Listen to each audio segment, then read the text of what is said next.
each group of you a different era of history to research. And the question is, what impact did your era have on the modern world? So Sarah, your group has the ancient Greeks. Ravi, you've got the Romans. And Danny's group gets, yes, a bit of a challenge for you. You get the Middle Ages. Some even call it the Dark Ages. Boring. See how you get on. Yes, miss. So, sweet, yes, you get the Renaissance.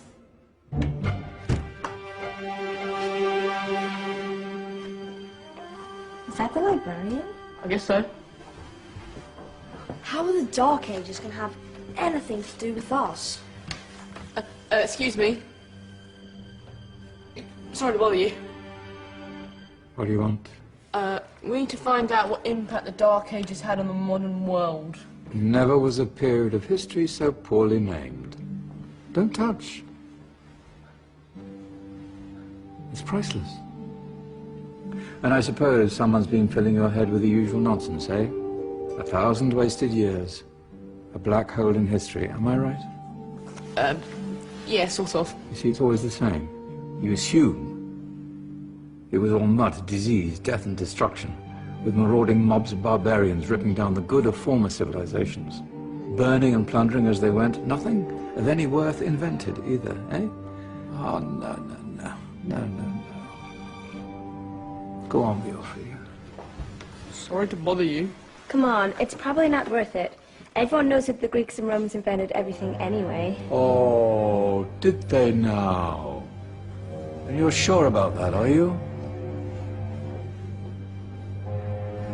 You know, I might just have something for you. You seem to be up to the task. I suppose I could... Follow me. I've got just the book for you.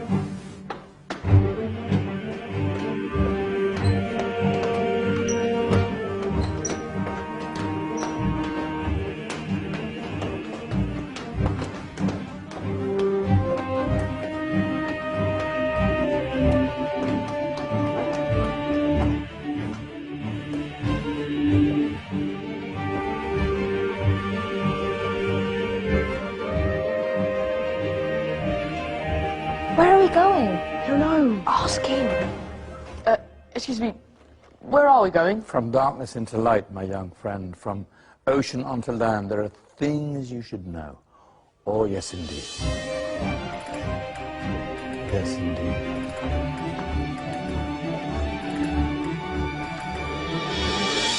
Now, I know I left it around here somewhere.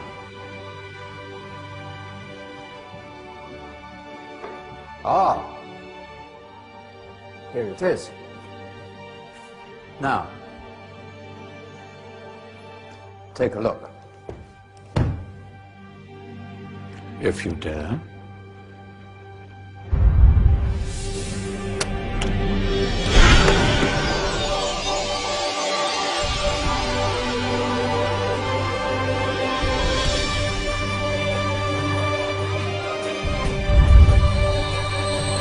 What's going on? Welcome to the Dark Ages, or as it should be known, the Golden Ages. Who are you? I am Al-Jazari, engineer and ingenious inventor. I thought you said this was the Dark Ages. It doesn't look very... dark. That's because it's all a matter of perspective, my soon-to-be illuminated friend. Of course, there are parts of the world that weren't dark at all, but in a civilization that stretched from Spain to China, the golden rays of discovery and invention shone over everything. What civilization? The Muslim civilization, my young friend. Through scholars and scientists of various faiths, some of the most important discoveries known to man were made at this time. Discoveries that drew on knowledge of the ancients, but have more connections with your modern world than you could possibly ever imagine. Like what? Well, all sorts of things. We've got to get a picture of this. I knew it was a good idea. Who are you? Allow me to introduce Ibn al-Haytham, a great scientist whose ideas led to the invention of the camera. You invented the camera? I laid the foundations for modern cameras by explaining how our eyes work. I found a way of projecting an image onto another surface through a small hole in a dark room, later called camera obscura. Think of all the things that evolved from this discovery. Cameras, cinema, all share the same principle. Cool. Look out below! Who's that? That's my good friend, Abbas ibn Farnas, who gazed up to the heavens, passionate in his belief that man could fly. Whoa. Indeed, he dared to dream about flying 1,000 years before the Wright brothers.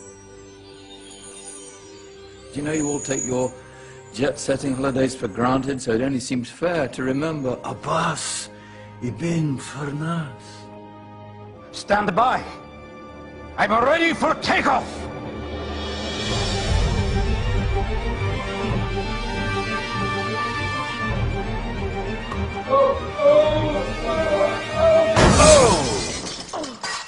You did forget one thing, though. The tail, useful for landing. Ah, my back. Is there a doctor in the house? Did someone call? Ah, my old friend, why don't you introduce yourself to my young guests? I am Abul Qasim al-Zahrawi. Many call me the father of surgery. Did you actually do surgery back then? Of course we did. In fact, many of the surgical tools that I invented are still used in your modern hospitals. Excuse me, a patient needs my attention. Scalpel? I think I may need some stitches. In that case, I'll use catgut.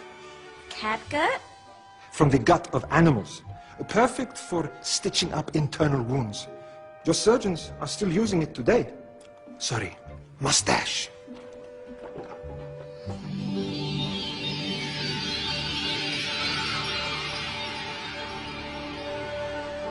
Who's she?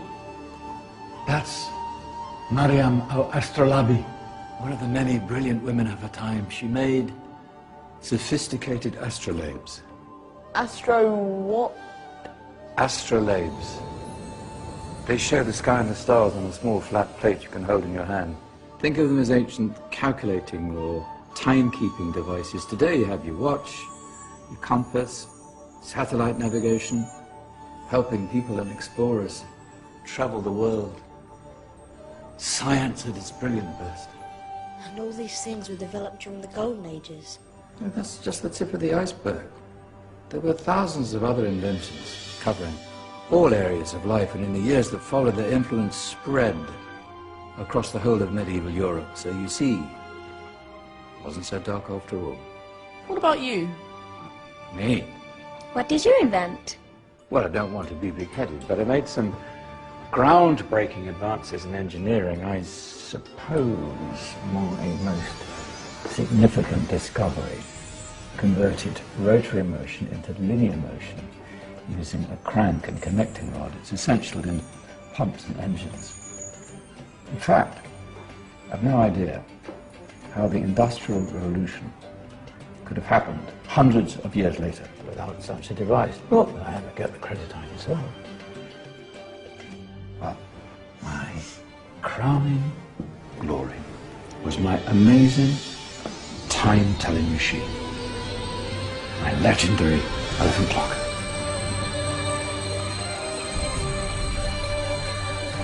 It's a clock. Yes. Dozens of components collected from different cultures around the world. Indian, Greek, Arabian, Egyptian, Chinese. Wow. A United Nations clock. That is pretty cool. Does it actually tell the time? Well, yes, of course. If it wasn't for me, thousands of people would be late for everything. Speaking of time, we'd better get you back. And remember, Spread the word. This is the golden age, and I've only shown you a tiny part of this wondrous time. There are countless other scientists and inventions directly connected to your modern world. You're just going to have to find out for yourselves. Oh, wait!